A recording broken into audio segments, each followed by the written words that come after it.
In the late 80s and early 90s, video games were the stomping grounds of the mascot. You see, while there have always been video games that attempt to reach a more mature audience and tackle complex adult themes, see Ultima 4, the bread and butter of the industry was still video games about jumping from thing to thing, targeted at a family-friendly audience, mainly at children. And the way video game companies went about this was a reliance on mascot characters, easily identifiable characters with their own unique silhouette, easily recognisable from a distance, and also easy for kids to latch onto. There's a really long and boring conversation I could have about the concept of the mascot in a capitalist society and their role in marketing and how Ronald McDonald is now more recognisable than Jesus, and also how I don't think that's like a really big problem anyway because, you know, Big J never delivered me a Big Mac at 4 in the morning, but I'll save that for the Bubsy 3D video or something. It's a marketing tactic, but it does work.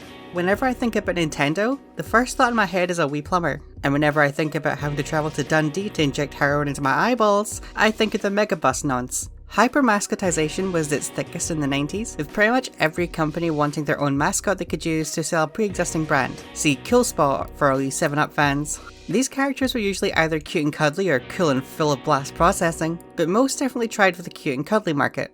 But of course, the biggest mascot platformer that I remember as a PS1 kid, the one that stole the world and then shat the bed shortly thereafter, is Croc, from Croc Legend of the Gobbos. Hey, I'm Heather, and welcome to Retro Relapse. Okay, so the development of Croc is actually quite interesting and misunderstood, because Croc started out not as a quirky crocodile, but actually as another famous video game green character you might know of. Oh, hello there! No, it's Yoshi. And even then, not really.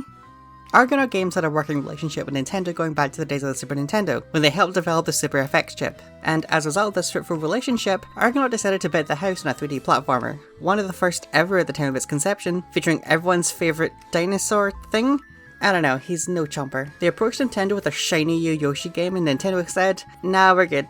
Yeah, you see, this is a bit of a thing going around about how Croc was actually a cancelled Yoshi game that Argonaut just filed the serial numbers off of, but that isn't the case as far as I was able to find. It was just a pitch and an idea that got rejected.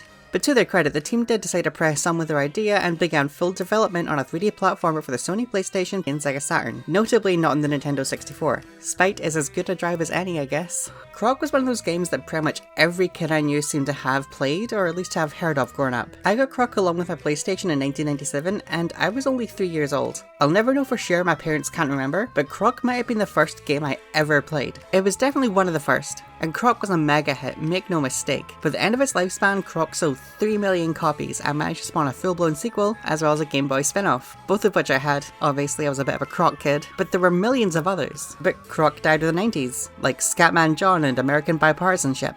Was Croc just a big name that fell off naturally with its creators moving on to bigger projects? Or was there something about Croc that made the likelihood of him sticking around a lost cause? Well, let's talk about it. Croc makes an incredible first impression, with a lovely engine cutscene showing the backstory of the game and our main character, Croc. The cutscene shows a baby crocodile in a basket washing up on the shores of an island, inhabited by these furry little guys called Gobbos. We get a little montage of Croc growing up and befriending the Gobbos, and they teach him their way of life. But, if we go into the manual, yes, manuals, retro fucking relapse indeed, we get an expanded view of the Gobbos, their culture, and Croc himself. I won't spoil it here because just fucking read it, it's a rare hoot. But the highlights include, Gobbos are so cute, they sometimes keep each other as pets. I make no comment on this. 3 Gobbos have been sent to college, and 2 were returned with postage due, which is actually pretty funny, not gonna lie. And finally, Croc had many other nicknames among the Gobbos, including And I Shitteth Ye Not, Mr. Fun Socks, and Choo Choo McBoogie. That's what they called me in high school. And people say there's no need for manuals in the modern day. Fucking cretins. So yeah, Croc's having a rare old time with the Gobbos, learning karate and all that, when all of a sudden their little island is attacked by the demonic forces of the evil Baron Dante. That's what they used to call me in high school. Dante kidnaps the Gobbo King Rufus, and locks all the other Gobbos away in cages or in boxes. All seems lost when Croc is saved by a... Okay, there aren't really many things I can call this, without saying the obvious, I'm just gonna say it. It's a cumbird. That's what they used to call me, and I'm not finishing that fucking sentence. Croc is whisked away by our avian pal and sets off to free his Gobbo friends from the evil clutches of the Dantinis. So far, so 3D platformer. Colourful main character? Check. Big bad guy? Check. Mooks? Check. Race of fluffy little dudes that need saved? Abso-fucking-lutely. And so that's the opening cutscene, and it is great. It's brightly coloured and nicely rendered for a kids game, and it's totally passable and gives our hero a backstory and some motivation. Not bad. Gold star here, lads. Then the main menu hits and just fucking listen to it.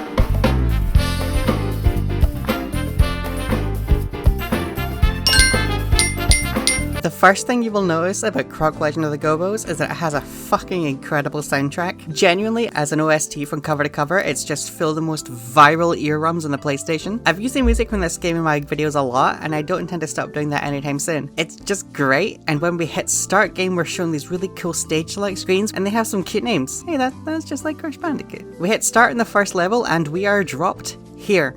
There's just so much to love here in this one screen. Anyway, let's... Ah, fuck, it's tank controls. Okay, so look, I've made my thoughts on tank controls really clear and that I'll defend them to the death any day of the week as being an adequate solution to the problem of pre-rendered backgrounds, with little to no control of the camera. Lads, maybe not in a 3D platformer that requires some pretty quick movements. And I know, right, I get it. Heather's playing a PS1 game, so she's bitching about the controls. Birds fly, waters wet, David Cameron fucks pigs. But have you considered that I am correct and I always will be? Now, to be absolutely fair to Croc, 3D platformers were very new at the time, and this is one of the first attempts at really trying to capture the platformer genre in 3D space. And even if you go back to games released before Croc, highly regarded platformers like Crash Bandicoot and Mario 64, they also control really badly, and I stand by that. But Croc is another matter entirely. When designing a game, the controls need to match the kind of game that you're making. There's probably a name for this, but I'm not your ma, so fucking Google it. There's a reason why Resident Evil 4 in the GameCube has slow tank controls that plant you in place while you aim, and Resident Evil 4 in the PS5 controls like a fast and fluid white-knuckle action game. If you put the control scheme and movement mechanics from those games into the other, it would just be ridiculous. Tank controls are great for games where you don't really need to move yourself around with a lot of finesse, where the worst thing you'll encounter is a zombie at the end of a hall you need to sidestep around. Tank controls are a fucking terrible idea when put in a 3D platformer that requires you to turn, run, jump and attack, and sometimes adjust yourself in mid-air with split-second timing, and it feels clunky as fuck at the best of times. But there is a solution to this problem. Just turn the analog function on your DualShock and boom, you're fucking jamming. Croc now no longer controls like a tank and instead controls like Mario after his third divorce. Yeah, not even analog controls can save this game and it is tragic. What's this? Right analog stick functionality? It moves the camera around in 1997? Welcome to the next generation of gaming, Gran. What's your excuse now, Medieval? But yeah, let's not give Croc too much credit because it still controls like arse. You can now run forward and to the sides in a much more natural way, but pulling back on the analog stick won't make Croc run in that direction like a good platformer. Instead, he just starts like fucking reversing. Like, is he a crocodile, a tank, or a fucking Ford Mondeo? Anyway, that's enough controls patter, let's talk about everything else that got my tits. Combat in Croc is simple and functional. You've got a spin attack, a butt stomp, and basically that's your lot.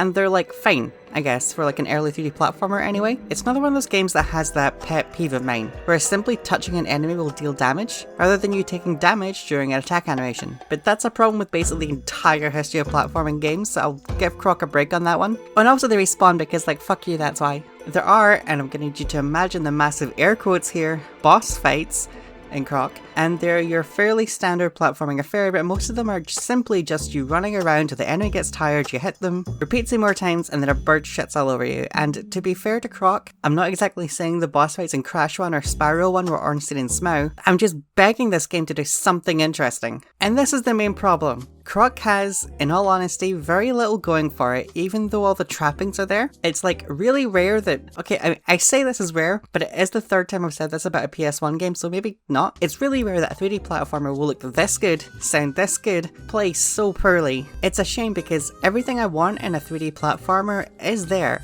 Croc is split into different levels, each with their own collectibles and little platforming challenges. In each level you have normal gems to collect. Collecting 100 of these in a level will get you an extra life, but taking any damage at all will result in Croc throwing them up and you'll have to run around and grab them. And if you get hit while holding no gems at all, well, that's a life. Not that I want to say it's a good system or anything, but I still think it's pretty jank and it basically just nicked from Sonic. Not that I know much at all about Sonic, but the internet has led me to believe it's about a heavily hung hedgehog and fighting his roommates. It also has a life system, and yeah, life systems are dumb, and they always have been outside of an arcade context. But this was in ye olden days when games had lives, not because they served a purpose, but because it was just kind of the thing that we did. It's like 2020 action games having awful RPG elements, or 2010 shooter being racist as fuck. It's one of those little trappings of the time. Another trapping that Croc falls into are these collectible cute little guys. Yeah, it's kind of like Rayman. Throughout the level you'll find these wee googly-eyed Langoliers hidden in crates. I'm genuinely so sad this game sucks. The Gobbos can be found in wee cages, which you need a key and hidden throughout the level to open. And this is like, you know, fine, it's just kind of what we did at the time. Gobbos are the most important collectible because they let you access the actual ending, but more on that later. Your secondary collectible are colour gems, usually hidden in crates or in high up places you need to platform up to, or sometimes they're just regular ass gems lying around the world, and you don't even know you've picked up a colour gem until the game tells you. I don't know why these gems are stealth like that, but it drives my completionist brain rot fucking mental. It's the same completionist brain rot that led me to 100%ing Resident Evil 5 twice. But that's a story for well in the future. Collecting all 5 colour gems in a level grants you access to the secret area. Like in the first level where you get to the door and fucking hell! And you find the final Gobbo inside this room, and it's just like the best soundtrack ever. You see what I mean? Everything great about Croc is in this one room. It's a banging soundtrack, wonderful visuals, a lovely skybox, collectibles, jelly, Langoliers, everything is here. It's like an encapsulation of the things I want in a cutesy 3D platformer, but it's just bad. It's bad, and it's shit, and it sucks. I don't know what else to tell you. With other games like my Dino Crisis video, go watch it, it's decent. I can at least point to things and be like, yeah, this sucks because XYZ. But with Croc, it's like a whole feel thing. The actual act of playing the games, going from A to B and doing anything feels like a total chore. And it's a shame because Croc really did have the potential to be the PS1's breakout platformer. You see, Crash Bandicoot's dirty little secret. No, not that kind. Fuck. And that dirty little secret is that, well, it's more or less a 2D platformer. Okay, not really, that's kind of incendiary, let me try and not talk shit for 5 minutes. So, during development, Crash Bandicoot was referred to internally as the Sonic's Arse game, because you're effectively playing a 2D side-scroller but from behind the character's perspective. As if you're playing from Sonic but looking at his arse the whole time. So far, so ridiculous, right? But Croc isn't that kind of platformer. Crash is a series of mostly entirely linear platforming challenges, with a straight line leading you from A to B, and the challenges of the game is the mechanical mastery you need to actually overcome those obstacles, usually in one specific, really difficult way. Croc has more of like an open feeling, so there is one main way to progress to the level, but it's also littered with side rooms and optional challenges in those rooms. Like in the first level you can go forward, or you can jump down a well and get a gem. Sometimes you'll also need to traverse the environment by climbing these walls. There's a bit of a sense of verticality in these levels. It's just a shame that these side areas really aren't worth it unless you're going for 100%. And I mean that, they're not even remotely worth it, but we'll talk about that later. First off, you risk losing health in these areas since controls are so stiff and bad, so there really isn't much of an intrinsic value to completing these mini platforming challenges. Your only rewards are gems or Gobbos, and you only use gems to get more Gobbos. And since you're not going to 100% this game because you're not a psychopath, you'll probably just stick to the main path, and that's where you'll learn just how short the levels in Croc actually are. There's just nothing going on here. Sometimes it feels like a level starts and then just kinda ends without any memorable platforming in between. Like, remember how Crash levels are memorable due to certain platforming elements like the Great Wall or the Road to Nowhere? Unique things that make you think, oh yeah, I remember this. Croc doesn't have any of that really. These levels don't have any real identity of their own outside of the lovely art design. I mean, look at this skybox, it's beautiful. Croc is like one of those American sweets. They look really nice until you have more than one bite and you realize it's actually composed of 60% high fructose corn syrup and like 40% Confederate battle hymns. It's all style and no substance, with very little to actually set it apart from the crowd at the time. Because really, when you strip away the art assets, what is Croc Legend of the Gobbos? What unique gameplay mechanics does it have? Because I feel like with most good games, you could change their setting, the graphics, the soundtrack, and just keep it to the core mechanics and it would still be recognizable. You could put Tomb Raider 2 on the moon, or have Spyro the Dragon take place in Victorian London, and you'd be able to tell,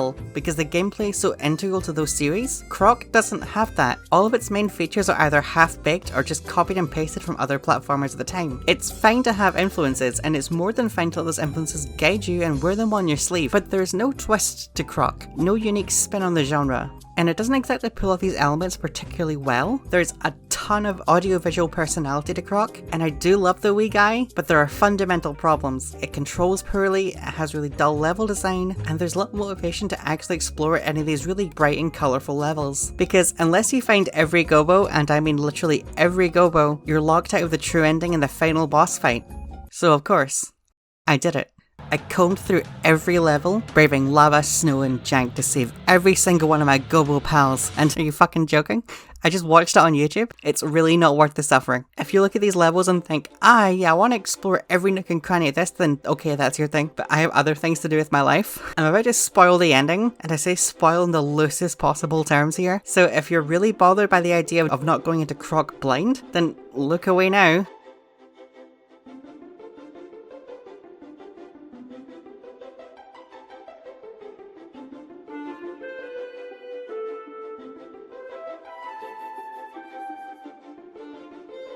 Yeah, that's it. It's literally congratulation. No wee secrets, no unlockables, no dragon shores, just text. And that's the game. So, should you play Croc Collection of the Gobbos? No. Well, as usual, I'm gonna add a bunch of caveats. If you remember this game from your childhood, and you want a rush of dopamine to remind you of a time before you needed antidepressants to function, you had lower back pain, and that bitch took the fucking kids, then go for it, okay? But for everyone else, there's really nothing here, apart from the great soundtrack. But unless you really enjoy revisiting old games, I would let this one stay in the memories. Hey, thank you so much for watching, I hope you enjoyed. If you did enjoy, please be sure to leave a like and subscribe, and leave a comment below. Did you enjoy Croc? I hope you had a better time with it than I did. Retro Relapse is a Patreon supported show. Patrons get access to videos a day early, and access to my own Discord server. The server's quite new, but we'll be doing some watch-alongs, game nights, and probably board game nights. It'll be a lot of fun. I'd like to thank my £5 or more patrons, House of the Ted, Noel Kassler, and JC. Thank you so much for watching, and I'll catch you later.